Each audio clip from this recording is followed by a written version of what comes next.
Sa gilid ng bayan ng San Rafael, may isang lumang tulay na matagal nang hindi pinapansin ng mga dumaraan. Sa ilalim nito, sa tabi ng ilog na madalas ay maputik at mababaw, doon nakatira ang magamang sina Mang Lito at ang kanyang anak na si Carlo. Wala silang bahay, walang lupa at halos wala ring ari-arian. Ang tanging pag-aari nila ay isang lumang kariton, ilang damit na pinagtagpi-tagpi at isang kahoy na kahon na may laman na mga lumang larawan at alaala. Si Mang Lito ay dating magsasaka sa isang baryo sa probinsya. May maliit siyang lupang sinasaka noon at isang simpleng bahay na gawa sa kawayan. Ngunit isang malakas na bagyo ang sumira sa kanilang tahanan at sakahan. Nasira ang kanilang mga pananim at nabaon sila sa utang. Unti-unti, napilitan siyang ibenta ang lahat ng mayroon siya upang mabayaran ang pagkakautang. Sa huli, napunta siya sa bayan kasama ang kanyang anak, dala ang pag-asang makapagsimula muli. Si Carlo ay 14 na taong gulang. Payat, maitim sa araw, ngunit matalas ang mata at mabait ang puso. Kahit bata pa, sanay na siya sa hirap. Tumulong siya sa ama sa pangangalakal ng bote at bakal sa kalye. Minsan ay nagbubuhat sila ng sako sa palengke kapalit ng ilang baryang sapat lang para makabili ng tinapay at sabaw sa karinderya. Tuwing umaga, gumigising sila ng maaga. Hinuhugasan ni Carlo ang mukha sa ilog habang si Mang Lito naman ay nagtitipon ng mga karton na gagamitin nilang higaan sa gabi. Kapag sumikat na ang araw, pumupunta sila sa palengke. Doon, naghahanap sila ng mapagkakakitaan. Minsan ay may mabait na tinderang nagbibigay ng tirang gulay. Minsan naman ay may tricycle driver na nag-aabot ng barya.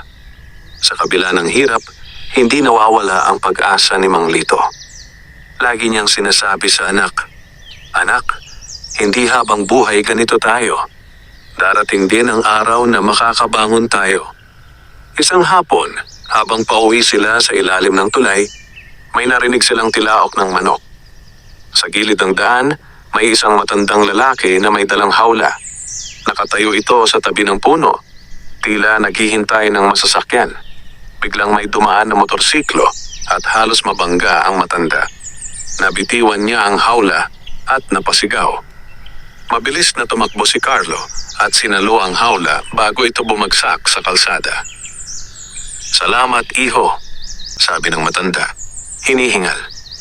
"Kung hindi dahil sa'yo, baka napuruhan ang manok ko." Ngumiti si Carlo. "Walang anuman po." Napansin ni Mang Lito na kakaiba ang manok sa loob ng hawla. Malakas ang tindig nito at makintabang balahibo kahit tila pagod. May kakaibang liwanag sa mga mata nito, parang may alam na hindi maintindihan. "Ano pong klase ng manok yan?" tanong ni Mang Lito.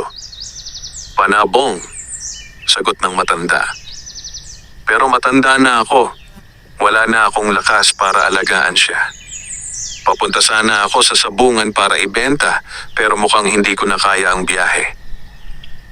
Tumingin ang matanda sa mag-ama. Napansin niya ang suot nilang damit at ang pagod sa kanilang mukha. "Sa totoo lang," dagdag ng matanda, "wala na rin akong pamilya. Kailangan ko lang ng kaunting tulong para makauwi sa baryo.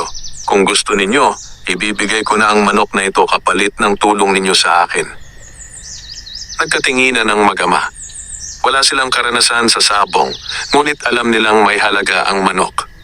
Gayunpaman, hindi agad sumagot si Mang Lito. "Sigurado po ba kayo?" tanong niya. "Mahalaga po yan." Tumango ang matanda.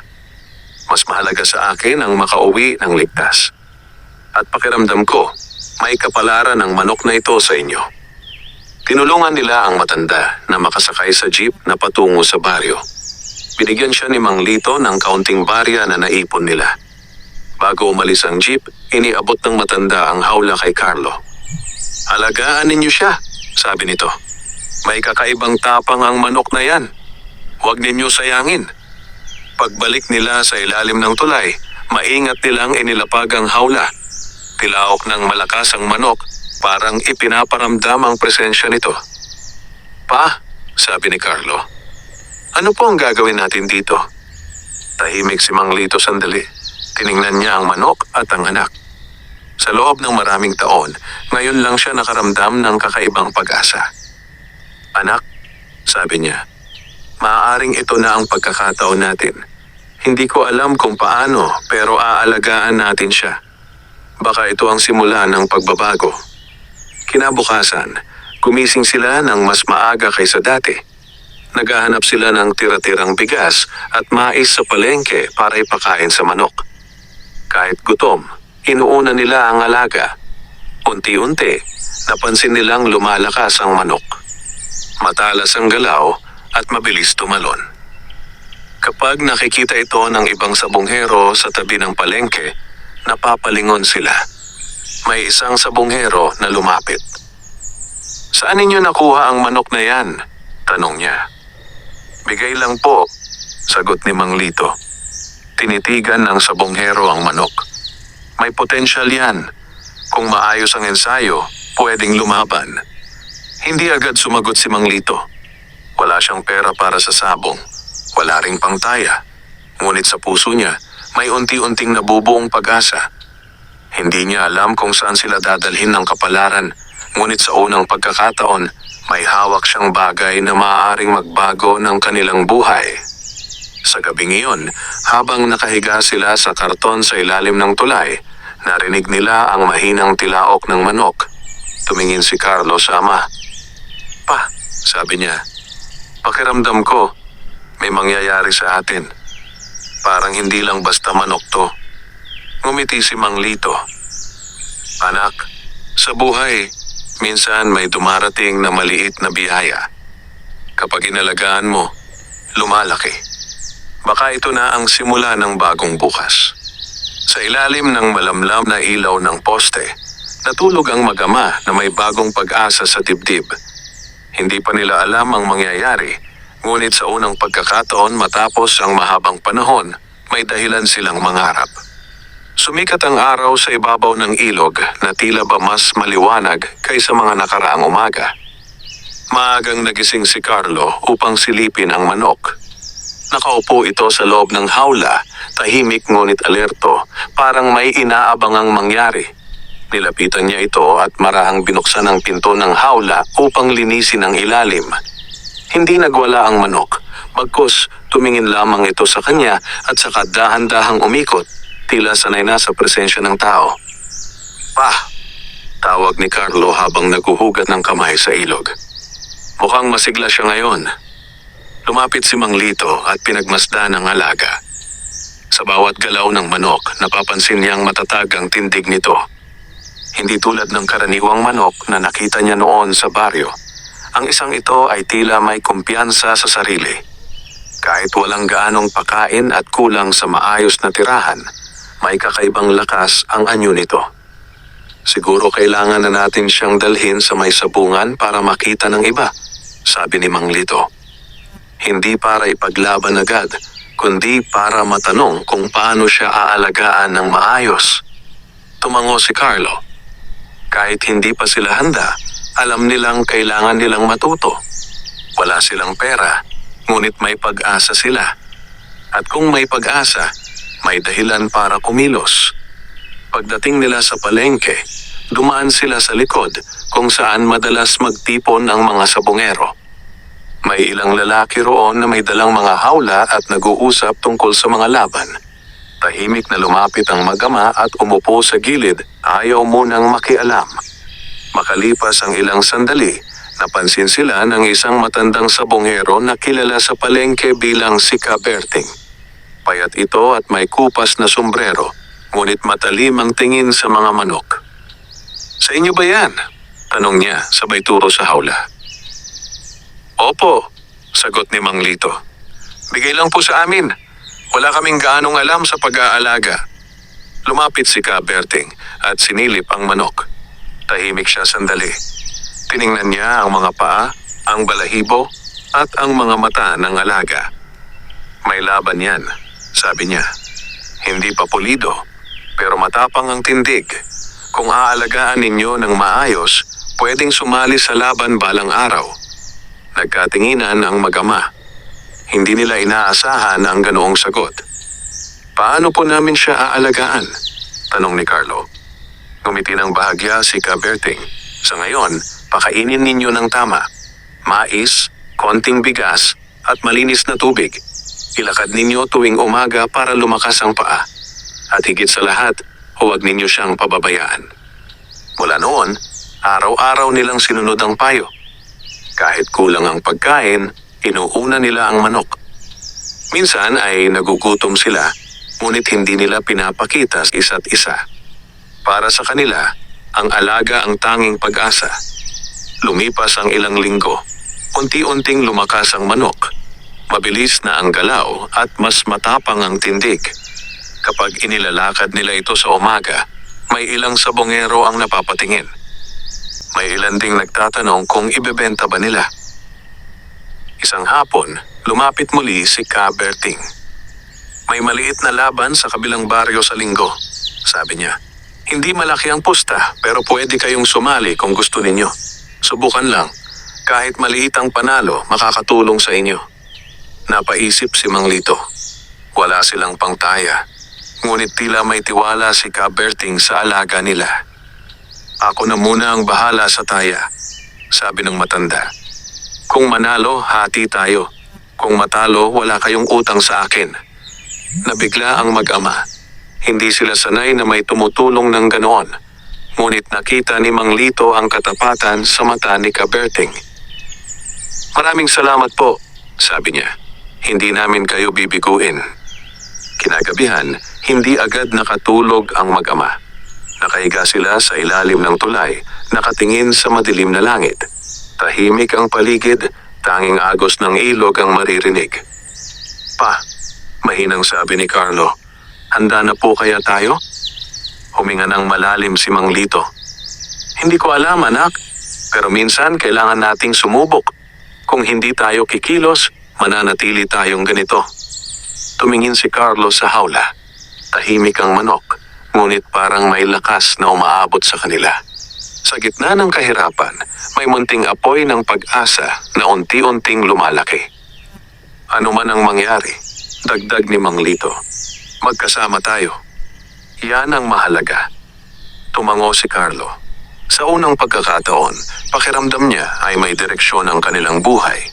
Hindi pa nila alam kung saan sila dadalhin ng laban, ngunit handa silang harapin ang unang pagsubok. Sa ilalim ng tulay, sa gitna ng dilim at lamig ng gabi, natulog ang mag-ama na may halong kaba at pag-asa sa dibdib. Ang darating na linggo ay maaaring magbago ng kanilang kapalaran. At sa unang pagkakataon, matapos ang mahabang panahon, may dahilan silang maniwala na may bagong bukas na naghihintay sa kanila. Dumating ang linggo na may dalang halong kaba at pananabik. Maaga pa lamang ay gising na ang mag-amang sina Mang Lito at Carlo. Tahimik ang umaga sa ilalim ng tulay, ngunit ramdam nila ang bigat ng araw na darating. Ngayon ang unang pagsubok ng kanilang alaga. Hindi pa man sumisikat ng husto ang araw, pinakain na nila ang manok at pinunasan ng balahibo nito. Maingat ang bawat galaw, parang ayaw nilang may mangyaring mali. Habang inihahanda ang hawla, napansin ni Carlo na tila mas alerto ang manok. Matatag ang tindig at hindi mapakali ang mga mata. Parang nauunawaan nito na may mangyayari sa araw na iyon. Hindi nagsasalita si Mang Lito, ngunit makikita sa kanyang mukha ang pag-aalala. Hindi dahil sa laban lamang, kundi dahil sa posibilidad na ito ang unang hakbang sa pagbabago ng kanilang buhay. Naglakad sila papunta sa baryong may maliit na sabungan. Dala ni Mang Lito ang hawla habang si Carlo ay naglalakad sa tabi niya. Habang papalapit sila, naririnig na nila ang ingay ng mga tao. May halong tawanan, usapan at tilaok ng mga manok. Sa gitna ng lahat ng iyon, pakiramdam nila ay maliit lamang sila. Ngunit hindi sila umatras. Sa may entrada, naghihintay si Kaberting. May hawak siyang maliit na supot at nakangiti nang makita sila. Maaga kayo, sabi niya. Maganda yan. Makikita natin kung paano siya kikilos. Pumasok sila sa loob. Hindi kalakihan ang sabungan. Ilang tao lamang ang naroon. Karamihan ay mga kilala sa baryo. May mga manok na nakahawla at may mga sabongerong abala sa paghahanda. Tahimik na umupo ang mag-ama sa gilid. Hindi sila sanay sa ganitong lugar, ngunit pinilit nilang maging kalmado. Maya-maya, nilapitan sila ng isang lalaki na may dalang manok. Tinitigan nito ang alaga ni Mang Lito. "Iyan ba ang ilalaban?" tanong nito. "Opo," sagot ni Mang Lito. Tumango ang lalaki at ngumiti. "Magandang tindig. Tingnan natin kung gaano katapang." Hindi nagtagal, tinawag ang laban. Lumapit si Kaberting at inabot kay Mang Lito ang hawla. "Panahon na," sabi niya. "Huwag kang kabahan. Hayaan mo lang ang manok. Gagawin niya ang kaya niya." Huminga ng malalim si Mang Lito. Pinuksan niya ang hawla at maingat na inilabas ang manok. Ramdam niya ang bigat ng sandali. Sa tabi niya, tahimik na nakatayo si Carlo, nakatingin sa bawat galaw. Nang magsimula ang laban, tumahimik ang paligid. Lahat ng mata ay nakatutok sa gitna. Ang manok ni Mang Lito ay agad na kumilos. Mabilis ang galaw at matatag ang tindig. Hindi ito umatras. Sa bawat ikot, ipinapakita nito ang lakas na matagal na nilang napansin. Hindi alam ni Mang Lito kung gaano katagal ang lumipas. Para sa kanya, parang mabagal ang oras. Tanging tibok ng puso niya ang naririnig.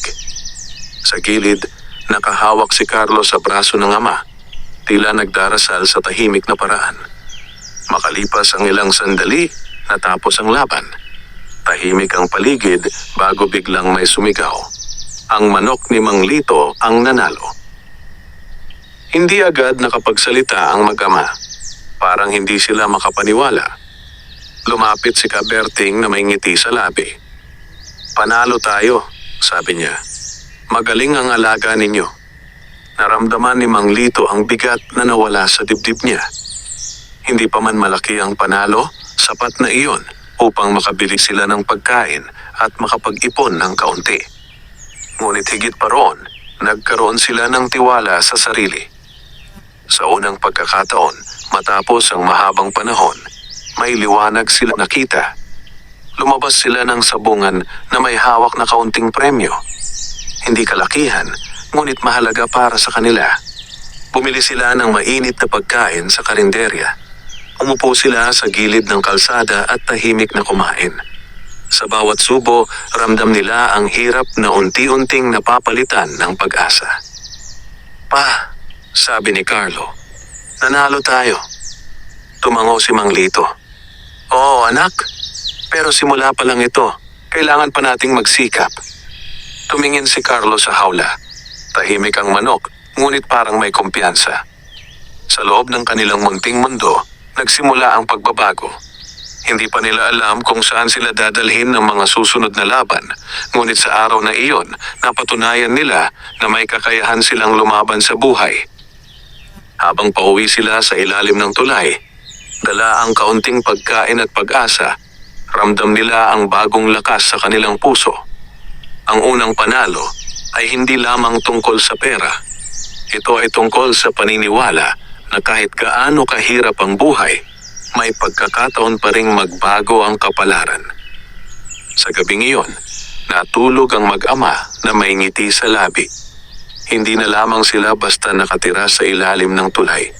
May pangarap na silang hinahawakan. At sa bawat araw na darating, handa silang harapin ang bagong hamon na maaaring magdala sa kanila sa mas magandang bukas. Mula nang manalo sa unang laban, may bahagyang pagbabago sa araw-araw na buhay ni Mang Lito at Carlo. Hindi pa rin sila mayaman at sa ilalim pa rin ng tulay ang kanilang tulugan, ngunit may kaunting ipon na sila. Nakabili sila ng mas maayos na pagkain para sa manok at ilang gamit na makakatulong sa pag-aalaga nito. Sa bawat umaga, mas maaga silang gumigising, mas determinado kaysa dati. Habang naglalakad si Carlo sa tabi ng ilog kasama ang manok, napansin niyang mas malakas na ang katawan nito. Mabilis itong tumalon at matibay ang mga paa. Hindi na tulad ng dati na tila pagod at payat. Sa tuwing nakikita sila ng mga tao sa palengke, may ilan nang kumikilala sa kanila. "Magaling yung manok ninyo," sabi ng isang tinderong lalaki. "Balita ko nanalo sa kabilang baryo." Ngumiti lamang si Mang Lito. Hindi siya sanay sa papuri, ngunit sa loob niya, may bahagyang tuwa. Hindi man malaki ang kanilang panalo, sapat iyon para maramdaman nilang may direksyon ang kanilang pagsisikap. Makalipas ang ilang araw, muling lumapit si Kaberting. May dalang balita tungkol sa isa pang laban, mas malaki ng kaunti kaysa sa nauna. "Kung gusto ninyo, pwede nating subukan," sabi niya. "Mas malaki ang pusta, pero mas malaki rin ang maaaring makuha. Nakita ko ang galaw ng manok ninyo, may potensyal siya." Napaisip si Mang Lito. May kaunting ipon na sila, ngunit hindi sapat para sa malaking taya. Gayunpaman, ramdam niya ang tiwala ni Kaberting. At sa puso niya, naroon ang pagnanais na subukan muli. "Kung sa tingin ninyo ay kaya," sagot niya, "susubukan namin." Nagsimula silang maghanda. Mas maingat ang pag-aalaga, mas maayos ang pakain at pahinga ng manok. Tuwing umaga, inilalakad nila ito at pinapainom ng malinis na tubig. Minsan, kahit gutom sila, inuuna pa rin nila ang alaga. Para sa kanila, ito ang susi sa pagbabago. Sa mga sumunod na araw, napansin ni Carlo na may kakaibang pag-asa sa ama. Mas madalas itong ngumiti. Mas maliwalas ang mukha kahit pagod. Kahit sa ilalim pa rin sila ng tulay na tutulog, tila mas magaan ang pakiramdam. Isang gabi, habang nakaupo sila sa tabi ng ilog, nagsalita si Carlo. "Pa, kung manalo ulit tayo, ano ang una nating gagawin?" Tahimik si Mang Lito sandali. Tumingin siya sa madilim na tubig ng ilog at saka sa anak. "Una," sabi niya, "maghahanap tayo ng matitirhan. Kahit maliit lang. Ayokong lumaki ka sa ilalim ng tulay." Ngumiti si Carlo. Matagal na niyang pangarap ang magkaroon ng sariling lugar. Kahit maliit na silong lamang, basta may bubong. Dumating ang araw ng ikalawang laban. Mas maraming tao sa sabungan kaysa dati. Mas maingay, mas puno ng sigla. Ngunit sa gitna ng lahat, tahimik lamang ang mag-ama. Nakatuon ang isip nila sa laban. Nang magsimula ang laban, muling ipinakita ng manok ang lakas at tapang. Mabilis ang galaw at matatag ang tindig. Hindi umatras kahit nahaharap sa mas malakas na kalaban. Tahimik na nanonood si Mang Lito at si Carlo, kapwa kinakabahan ngunit may tiwala. Makalipas ang ilang sandali, natapos ang laban. Muling nagwagi ang kanilang alaga. Napahawak si Carlo sa balikat ng ama. Hindi siya makapagsalita. Si Mang Lito naman ay napapikit sandali, tila nagpapasalamat sa tahimik na paraan. Lumapit si Kaberting at inabot sa kanila ang bahagi ng panalo. Mas malaki ito kaysa sa nauna. Sapat na para makapagsimula ng maliit na pagbabago. Paglabas nila ng sabungan, hindi agad sila umuwi sa ilalim ng tulay. Sa halip, dumaan sila sa isang maliit na tindahan at bumili ng pagkain. Umupo sila sa gilid ng kalsada at tahimik na kumain. Sa bawat subo, ramdam nila ang unti-unting pag-angat. "Pa," sabi ni Carlo, "unti-unti na tayong nakakaangat." Tumango si Mang Lito. "Oo, anak, pero kailangan pa nating mag-ingat. Hindi pa tapos ang laban sa buhay." Sa gabing iyon, habang naglalakad sila pabalik sa ilalim ng tulay, mas magaan ang kanilang hakbang. Hindi pa sila mayaman. Hindi pa sila nakakaalis sa hirap. Ngunit may direksyon na ang kanilang landas. Sa ilalim ng madilim na langit, natulog ang mag-ama na may mas matibay na pag-asa. Sa bawat panalo, hindi lamang pera ang kanilang natatanggap. Natututo silang maniwala sa sarili at sa posibilidad ng pagbabago.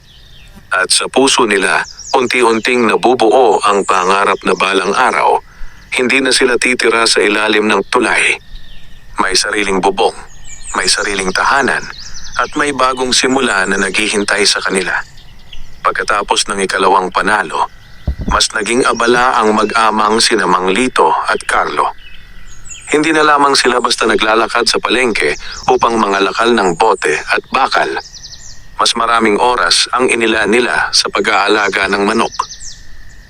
Araw-araw, pinapainom nila ito ng malinis na tubig, pinapakain ng mas maayos, at inilalakad sa umaga upang lumakas ang katawan. Kahit pagod at gutom, inuuna pa rin nila ang alaga. Para sa kanila, ito ang pintuan ng pagbabago. Unti-unti, kumalat sa paligid ang balita tungkol sa sunod-sunod na panalo ng kanilang manok. May ilang sabongero na lumalapit upang magtanong. May ilan ding nag-aalok na bilhin ito. Ngunit sa bawat alok, iisa lamang ang sagot ni Mang Lito. Hindi pa, sabi niya. May pangarap pa kaming gustong abutin. Sa loob ng ilang linggo, nakapag-ipon sila ng sapat para makapagrenta ng maliit na silong sa likod ng palengke. Hindi man ito tunay na bahay, may bubong na ito at dingding na kahoy. Sa unang gabi nilang natulog doon, tahimik silang nakahiga sa manipis na banig. Hindi makapaniwala si Carlo na hindi na sila nasa ilalim ng tulay. Pa, mahinang sabi niya, parang panaginip lang. Ngumiti si Mang Lito. Hindi na tayo sa tulay, anak. Maliit pa, pero simula na ito. Sa bagong tirahan, mas naging maayos ang pag-aalaga nila sa manok. May maliit na puwang sa gilid kung saan nila inilalagay ang hawla. Mas ligtas at mas malinis. Tuwing umaga, sabay silang lumalabas upang mag-ensayo. Minsan, dumadalaw si Kaberting upang magbigay ng payo. Maganda ang lagay niya, sabi ng matanda. Pero tandaan ninyo, habang tumataas ang laban, tumitindi rin ang hamon. Hindi nagtagal, may dumating na balita tungkol sa isang mas malaking laban sa bayan. Mas marami ang kalahok at mas malaki ang pusta. Ang mananalo ay magkakaroon ng malaking gantimpala. Nang marinig ito ni Carlo, agad siyang napatingin sa ama. Pa, susubukan ba natin? Tahimik si Mang Lito. Alam niyang malaki ang panganib. Kung matalo sila, maaaring mawala ang kanilang ipon. Ngunit alam din niyang kung hindi sila susubok, mananatili silang maliit ang kinikita. Kinagabihan, naupo sila sa loob ng maliit na silong. Tahimik ang paligid, tanging huni ng kuliglig ang maririnig. Anak, sabi ni Mang Lito, ang buhay parang laban. Minsan kailangan mong sumugal, pero dapat may isip at tiyaga. Kung handa tayo, susubukan natin. Tumango si Carlo. Handa po ako pa. Mula noon, mas naging masinsinan ang paghahanda. Mas maingat ang pagkain at pahinga ng manok. Hindi sila nagpapabaya. Kahit kulang sa pera, pinipilit nilang maglaan ng sapat para sa alaga. May mga araw na halos tinapay at tubig lamang ang kanilang kinakain, ngunit hindi sila nagrereklamo. Habang papalapit ang araw ng laban, mas ramdam ang tensyon. May mga sabunghero na mas may karanasan at mas may pera. Ngunit hindi iyon naging hadlang sa mag-ama. Sa puso nila, dala nila ang karanasan ng hirap at ang pagnanais na makabangon. Isang hapon, dumalaw si Kaberting. Umupo siya sa harap ng maliit na silong at pinagmasdan ang manok. Handa na siya, sabi niya. Ngayon, kayo ang dapat maging matatag. Tumingin si Mang Lito sa anak. Nakita niya ang tapang sa mata ni Carlo. Hindi na ito ang batang dating nakatira sa ilalim ng tulay na walang pag-asa. May kumpiyansa na ito ngayon. Ano man ang mangyari, sabi ni Mang Lito, magkasama tayo. Tumango si Carlo. Opo pa. Dumating ang gabi bago ang laban. Hindi agad nakatulog ang mag-ama. Nakahiga sila sa banig. Nakatingin sa kisame na gawa sa yero. Ramdam nila ang kaba at pag-asa. Ngunit sa kabila ng lahat, may tiwala sila sa isa't isa at sa kanilang pinaghirapan. Sa maliit na silong na kanilang inuupahan, sa gitna ng tahimik na gabi, natulog ang mag-ama na may dalang pangarap. Hindi pa man sila nararating ang kanilang hangarin, malayo na ang kanilang narating mula sa ilalim ng tulay. At bukas, Haharapin nila ang mas malaking hamon. Isang laban na maaaring magdala sa kanila sa mas maliwanag na kinabukasan o muling magpapaalala sa kanila ng hirap ng buhay. Ngunit handa silang lumaban, hindi lamang para sa panalo, kundi para sa pangarap na matagal na nilang hinahawakan. Maagang nagising ang mag-amang sina Mang Lito at Carlo sa araw ng malaking laban. Tahimik ang maliit nilang inuupahang silong, ngunit ramdam sa hangin ang kaba. Hindi na ito tulad ng mga nauna nilang laban. Mas malaki ang sabungan, mas maraming manonood, at mas mataas ang pusta. Para sa kanila, ito ang unang hakbang sa mas malaking pagbabago. Pinakain nila ng maayos ang manok at pinunasan ang balahibo nito. Maingat ang bawat galaw. Parang ritual na paulit-ulit nilang ginagawa upang mapanatili ang lakas at kumpiyansa ng alaga. Sa bawat haplos ni Carlo, tila tumitibay ang ugnayan nila ng manok. Hindi na lamang ito alaga, parang kasama na rin nila sa laban sa buhay. Habang naglalakad papunta sa sabungan, bitbit ni Mang Lito ang hawla. Si Carlo ay tahimik na nakasunod. Sa daan, may ilang nakakakilala sa kanila at bumabati. May ilan ding napapatingin, tila may inaasahan. Unti-unti na silang napapansin sa komunidad. Pagdating sa sabungan, mas malaki ang lugar kaysa sa mga nauna nilang pinuntahan. Mas maingay, mas puno ng tao. May mga sabungerong kilala sa bayan at may mga alagang halatang sanay sa malalaking laban. Sa gitna ng lahat, pakiramdam ni Mang Lito at Carlo ay maliit pa rin sila. Ngunit hindi sila umatras. Lumapit si Kaberting sa kanila. May ngiti ito ngunit may seryosong tingin. "Malaking laban ito," sabi niya. "Pero huwag kayong matakot. Nakita ko ang tiyaga ninyo. May laban kayo." Umupo sila sa gilid habang hinihintay ang tawag. Tahimik si Carlo, hawak ang hawla. Si Mang Lito naman ay nakatingin sa gitna ng sabungan, tila nagdarasal sa tahimik na paraan. Sa loob niya, bumabalik ang alaala ng mga panahong wala silang matuluyan. Ang lamig ng gabi sa ilalim ng tulay. Ang gutom at pagod. Ngayon, nasa mas malaking entablado sila. Hindi pa man sila mayaman, malayo na ang kanilang narating. Tinawag ang laban. Tumayo si Mang Lito at maingat na inilabas ang manok. Ramdam niya ang tibok ng puso niya. Sa tabi niya nakatayo si Carlo, tahimik ngunit matatag. Nang magsimula ang laban, tumahimik ang paligid. Nakatuon ang lahat sa gitna. Mabilis ang galaw ng kanilang alaga. Ipinakita nito ang lakas at tapang na matagal na nilang pinaghirapan. Hindi umatras kahit matindi ang hamon. Sa bawat sandali, pakiramdam ni Carlo ay humihinto ang oras. Hindi niya namalayan na mahigpit na pala ang hawak niya sa manggas ng ama. Si Mang Lito naman ay nakapikit sandali, tila humihingi ng lakas ng loob. Makalipas ang ilang sandali, natapos ang laban. May saglit na katahimikan bago sumigaw ang ilang tao. Panalo ang manok nila. Parang hindi agad naniwala si Carlo. Tumingin siya sa ama at sa unang pagkakataon, nakita niya ang luha sa mata nito. Hindi dahil sa pera, kundi dahil sa pag-asa na patuloy na lumalapit. Lumapit si Kaberting at inabot sa kanila ang bahagi ng panalo. Mas malaki ito kaysa sa lahat ng napanalunan nila noon. Sapat para makapag-ipon ng mas maayos at makapagplano para sa kinabukasan. Paglabas nila ng sabungan, tahimik silang naglakad. Hindi agad sila nagsalita. Parang pareho silang nag-iisip. Sa wakas, nagsalita si Carlo. "Pa, malayo na po tayo." Tumango si Mang Lito. "Oo, anak. Pero tandaan mo, hindi pa ito ang dulo. Kailangan pa rin nating mag-ingat at magsikap." Dumaan sila sa tindahan at bumili ng pagkain. Sa unang pagkakataon, nakabili sila ng sapat para sa ilang araw. Bumalik sila sa kanilang silong na may daladalang bagong pag-asa. Kinagabihan, nakaupo sila sa harap ng maliit na silong. Tahimik ang paligid. Tumingin si Carlo sa ama. "Pa, balang araw, Magkakaroon tayo ng sariling bahay. Ngumiti si Mang Lito.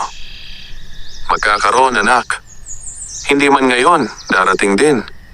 Sa gabing iyon, natulog ang mag-ama na may mas matibay na pangarap.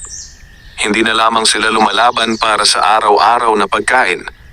Lumalaban na sila para sa kinabukasan. At sa bawat panalo, mas lumalapit sila sa araw na hindi na nila kailangang mangarap lamang, kundi mararanasan na nila ang buhay na matagal nilang hinahangad. Pagkaraan ng malaking panalo, mas naging maaliwalas ang takbo ng buhay ni Mang Lito at Carlo. Hindi pa rin marangya ang kanilang tirahan, ngunit may sapat na pagkain sa mesa at may naitatabing kaunting pera. Sa bawat umaga, mas masigla silang gumigising. Ang manok na naging daan ng kanilang pagangat ay mas inaalagaan nila ng maigi. Para sa kanila, hindi lamang ito alaga. Kasama na nila ito sa bawat hakbang ng pagbabago. Sa palengke, mas marami na ang nakakakilala sa kanila. May mga bumabati, may nagtatanong, at may ilan ding nag-aalok na bilhin ang kanilang manok sa mataas na halaga. Ngunit sa bawat alok, magalang na tumatanggi si Mang Lito. Hindi pa namin siya ibebenta, sabi niya. May pangarap pa kaming gustong abutin. Isang hapon, tumalaw si Kaberting sa kanilang inuupahang silong. Umupo siya sa may pintuan at tahimik na pinagmasdan ng manok.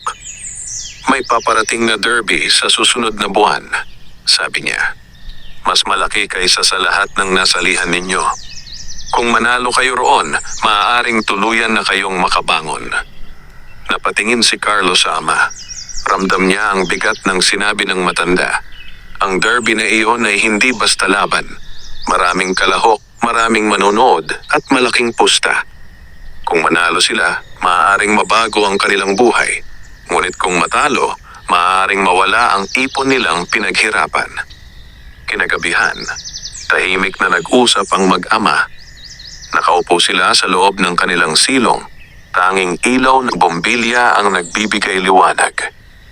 Pa, sabi ni Carlo, handa na po kaya tayo sa ganitong laban?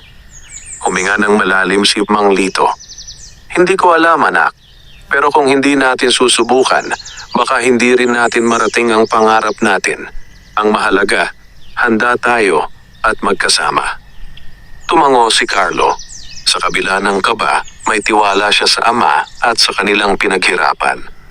Mula noon, mas naging masinsinan ang paghahanda. Araw-araw, pinapakain nila ng maayos ang manok at binibigyan ng sapat na pahinga. Maingat nilang sinusunod ang mga payo ni Kaberting.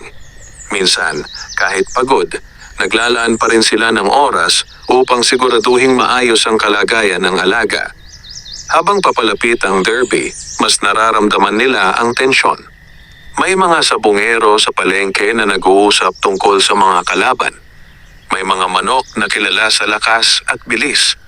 Ngunit hindi iyon naging dahilan upang mawalan ng loob ang mag-ama. Sa halip, lalo silang naging determinado. Isang gabi, habang nakaupo sila sa labas ng silong, nagsalita si Carlo. Pa, kung manalo tayo sa derby, ano po ang unang gagawin natin? Ngumiti si Mang Lito. Maghahanap tayo ng maliit na bahay, yung may bubong na matibay. Ayokong bumalik tayo sa dati. Natahimik si Carlo. Matagal na niyang pinapangarap ang sariling tahanan. Isang lugar na may pinto at bintana, kung saan hindi sila magigising sa lamig ng hangin sa gabi. Lumipas ang mga araw. Tumating ang huling linggo bago ang derby. Mas naging tahimik ang mag-ama. Pareho silang nag-iisip. Pareho ring may dalang pag-asa. Hindi nila alam ang magiging resulta, ngunit alam nilang malayo na ang kanilang narating mula sa panahong wala silang matuluyan. Sa huling gabi bago ang laban, hindi agad sila nakatulog. Nakahiga sila sa banig, nakatingin sa kisame. Anak, sabi ni Mang Lito, ano man ang mangyari bukas, huwag mong kalilimutan kung saan tayo nanggaling. Ang mahalaga, magkasama tayo. Opo pa, sagot ni Carlo. Sa katahimikan ng gabi, may halong kaba at pag-asa ang kanilang mga puso. Bukas, haharap sila sa pinakamalaking pagsubok sa kanilang buhay. Isang laban na maaaring magbukas ng bagong landas o magpapaalala sa kanila na mahaba pa ang kanilang lalakbayin. Ngunit sa kabila ng lahat, handa silang lumaban. Hindi lamang para sa panalo, kundi para sa pangarap na matagal na nilang pinanghahawakan, ang magkaroon ng sariling tahanan at ang tuluyang makabangon mula sa hirap ng nakaraan.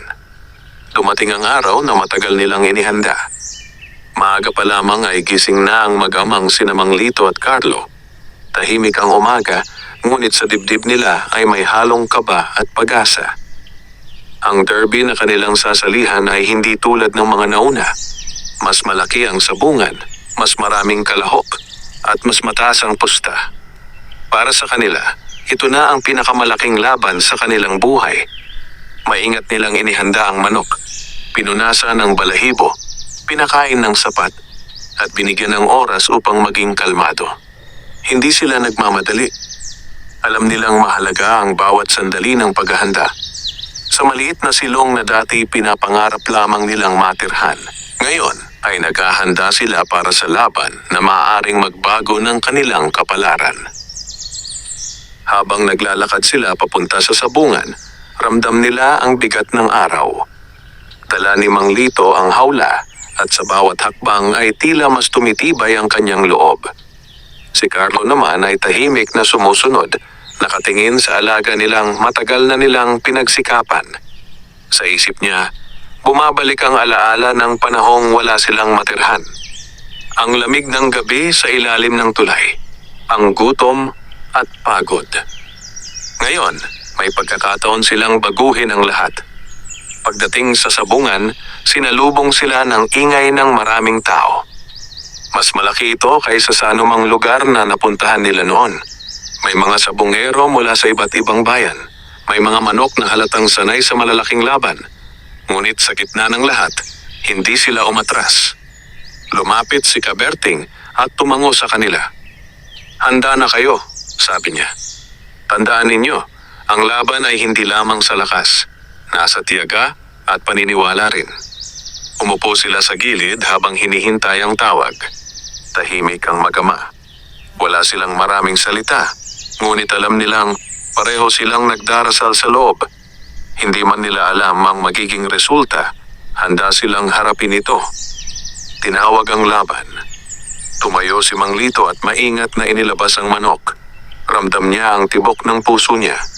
Si Carlo ay nakatayo sa tabi, tahimik ngunit matatag. Nang magsimula ang laban, tumahimik ang paligid. Nakatuon ang lahat sa gitna. Mabilis ang galaw ng kanilang alaga. Ipinakita nito ang lakas at tapang na matagal na nilang pinaghirapan. Sa bawat ikot, hindi ito umatras. Sa bawat sandali, pakiramdam ni Carlo ay humihinto ang oras. Makalipas ang ilang sandali, natapos ang laban. May saglit na katahimikan bago sumigaw ang mga tao. Panalo ang manok nila sa unang salang ng derby. Napatingin si Carlo sa ama. Hindi pa tapos ang laban, ngunit malaking hakbang na ito. Si Mang Lito ay napapikit sandali, tila nagpapasalamat sa tahimik na paraan. Lumapit si Kaberting. "Maganda ang simula," sabi niya. "Pero kailangan pa nating magpatuloy." Sa buong araw, sunod-sunod ang laban. Sa bawat salang, mas tumitindi ang tensyon. Ngunit sa bawat hamon, ipinapakita ng kanilang alaga ang tibay at tapang. Hindi sila agad nagdiwang. Alam nilang mahaba pa ang laban. Pagsapit ng hapon, umabot sila sa huling laban ng derby. Pagod na ang mag-ama, ngunit hindi sila sumusuko. Tahimik silang nagkatinginan bago magsimula ang huling salang. "Anak," sabi ni Mang Lito, "ano man ang mangyari, nagpapasalamat ako sa iyo. Hindi mo ako iniwan sa hirap." "Hindi po kita iiwan pa," sagot ni Carlo. Nagsimula ang huling laban. Tahimik ang sabungan. Lahat ay nakatuon sa gitna. Mabilis ang galaw ng mga manok. Sa bawat sandali, ramdam ng mag-ama ang bigat ng pagkakataon. Makalipas ang ilang sandali, natapos ang laban. May saglit na katahimikan. Pagkatapos, sumigaw ang mga tao. Panalo ang manok ni Mang Lito at Carlo. Sila ang nagwagi sa derby. Hindi agad nakapagsalita ang mag-ama. Para bang hindi sila makapaniwala. Unti-unting lumapit si Carlo sa ama at niyakap ito. Sa mata ni Mang Lito, may luha. Hindi dahil sa pera, kundi dahil sa paglalakbay na kanilang dinaanan. Lumapit si Kaberting at inabot sa kanila ang gantimpala. Malaki ito, sapat upang tuluyan silang makabangon. Ngunit higit pa sa pera, ang nakuha nila ay pag-asa at paniniwala sa sarili. Paglabas nila ng sabungan, tahimik silang naglakad. Hindi agad sila nagsalita. Tila pareho silang nag-iisip sa lahat ng nangyari. Sa wakas, nagsalita si Carlo. "Pa, nagawa natin." Tumango si Mang Lito. "Oo, anak. Pero simula pa lang ito ng bagong buhay." Sa paglubog ng araw, naglakad ang mag-ama na may bagong pag-asa sa dibdib. Hindi na sila ang magamang walang bahay na natutulog sa ilalim ng tulay. May pagkakataon na silang magsimula muli. May pangarap na unti-unting nagiging totoo. At sa puso nila, alam nilang ang panalong iyon ay hindi lamang tungkol sa laban. Ito ay tungkol sa tiyaga, pagtitiyaga at paniniwala na kahit gaano kahirap ang buhay, may pagkakataon pa ring magbago ang kapalaran. Matapos ang tagumpay sa derby, nagbago ang takbo ng buhay ni Mang Lito at Carlo. Hindi agad nila ginastos ang napanalunan. Tahimik silang umuwi sa kanilang inuupahang silong at inilapag ang hawla sa tabi ng pader. Pareho silang pagod, ngunit hindi pa rin makapaniwala sa lahat ng nangyari. Kinabukasan, maaga silang nagising. Hindi tulad ng dati na iniisip nila kung saan kukuha ng pagkain, ngayon ay iniisip nila kung paano magsisimula ng bagong buhay. Umupo sila sa harap ng silong habang umiinom ng mainit na kape. "Pa," sabi ni Carlo, "ano po ang unang gagawin natin?" Huminga ng malalim si Mang Lito. "Maghahanap tayo ng maliit na bahay, yung sapat para sa atin. Hindi kailangang malaki. Basta may bubong at pinto." Hindi nagtagal, naghanap sila sa paligid ng bayan. May maliit na bahay na yari sa kahoy at yero sa gilid ng isang tahimik na kalsada. Hindi ito bago, ngunit matibay. May maliit na bakuran at may lugar para sa kanilang alagang manok. Nang makita iyon ni Carlo, napangiti siya. "Pa, pwede na po ito," sabi niya. Tumango si Mang Lito. Sa unang pagkakataon, matapos ang mahabang panahon, nakabili sila ng sariling tirahan. Hindi man marangya, ngunit sapat para sa kanila. Sa araw na lumipat sila, tahimik silang naglinis at nagayos. Sa bawat galaw, ramdam nila ang bigat ng nakaraan na unti-unting napapalitan ng pag-asa. Sa bagong bahay, mas naging maayos ang kanilang buhay. May sariling higaan, may maliit na kusina, at may bakuran kung saan maaaring ilakad ang manok. Hindi na sila natatakot sa lamig ng gabi o sa ulan. Sa wakas, may bubong na sila. Ngunit hindi sila nagpakampante. Alam ni Mang Lito na ang pera ay maaaring maubos kung hindi nila iingatan. Kaya nagpasya siyang magtayo ng maliit na pwesto sa palengke. Nagbenta siya ng pakain at gamit para sa mga nag-aalaga ng manok. Unti-unti, may pumupunta sa kanya. Kilala na siya sa bayan at may tiwala ang mga tao sa kanya. Si Carlo naman ay tumutulong sa bahay at sa pwesto. Tuwing umaga, sabay silang naglilinis ng bakuran at nag-aalaga ng manok. Hindi nila nakakalimutan ang hirap na kanilang dinaanan. Sa bawat araw, pinapaalalahanan nila ang isa't isa kung saan sila nagsimula. Isang hapon, dumalaw si Kaberting sa kanilang bahay. Umupo siya sa bangko sa bakuran at ngumiti. "Malayo na ang narating ninyo," sabi niya. "Masaya akong makita kayo rito." "Salamat po sa tulong ninyo," sagot ni Mang Lito. "Kung hindi dahil sa inyo, hindi namin mararating ito." Umiling ang matanda. "Kayo ang nagsikap. Ako'y gabay lamang." Tahimik silang nag-usap habang nakatingin sa bakuran.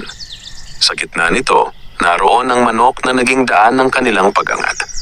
Hindi na ito kailangang lumaban ng madalas. Para sa mag-ama, sapat nang alalahanin ang papel nito sa kanilang buhay. Kinagabihan, nakaupo sina Mang Lito at Carlo sa loob ng kanilang bahay. Tahimik ang paligid. Tumingin si Carlo sa ama. Pa, parang ang bilis ng lahat. Ngumiti si Mang Lito. Oo, anak. Pero tandaan mo, hindi tayo dapat magbago sa puso. Kahit may bahay na tayo, kailangan pa rin nating maging mapagkumbaba at masipag. Tumango si Carlo. Alam niyang totoo yun. Ang bahay na kanilang tinitirhan ay hindi lamang gawa sa kahoy at yero. Ito ay bunga ng tiyaga, pagtitiyaga at pag-asa. Sa gabing iyon, natulog ang mag-ama sa sarili nilang tahanan. Wala na ang lamig ng ilalim ng tulay. Wala na ang takot sa ulan. May katahimikan at ginhawa na matagal nilang pinangarap. Sa bagong simula, hindi nila nakalimutan ang kanilang pinagmulan. Sa bawat araw, nagpapasalamat sila sa pagkakataong ibinigay sa kanila. At sa puso nila, alam nilang ang tunay na yaman ay hindi lamang pera, kundi ang pagsasama at paniniwala sa isa't isa. Lumipas ang mga buwan mula nang makalipat sina Mang Lito at Carlo sa kanilang maliit na bahay. Unti-unting naging maayos ang kanilang buhay. Hindi man marangya, sapat ang kanilang kinikita sa maliit na pwesto sa palengke at sa paminsan-minsang pagsali sa laban ng kanilang alagang manok. Mas pinili na nilang mag-ingat at huwag sumugal ng madalas. Para sa kanila, ang pinakamahalaga ay ang katiyakan na may bubong sila at may pagkain sa araw-araw. Tuwing umaga, sabay silang nagigising. Binubuksan ni Mang Lito ang pinto ng bahay at hinahayaan ang sariwang hangin na pumasok. Sa bakuran, naglalakad ang manok na naging daan ng kanilang pag-angat. Tinitingnan ito ni Carlo na may ngiti. Hindi na nila ito kailangang ilaban ng madalas.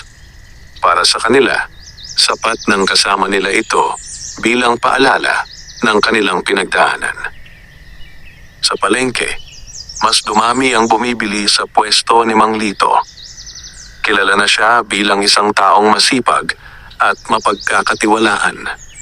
May mga kabataan na lumalapit upang magtanong kung paano mag-alaga ng manok. Hindi siya nagdadamot ng kaalaman. Sa halip, ibinabahagi niya ang mga natutunan niya sa hirap at tiyaga.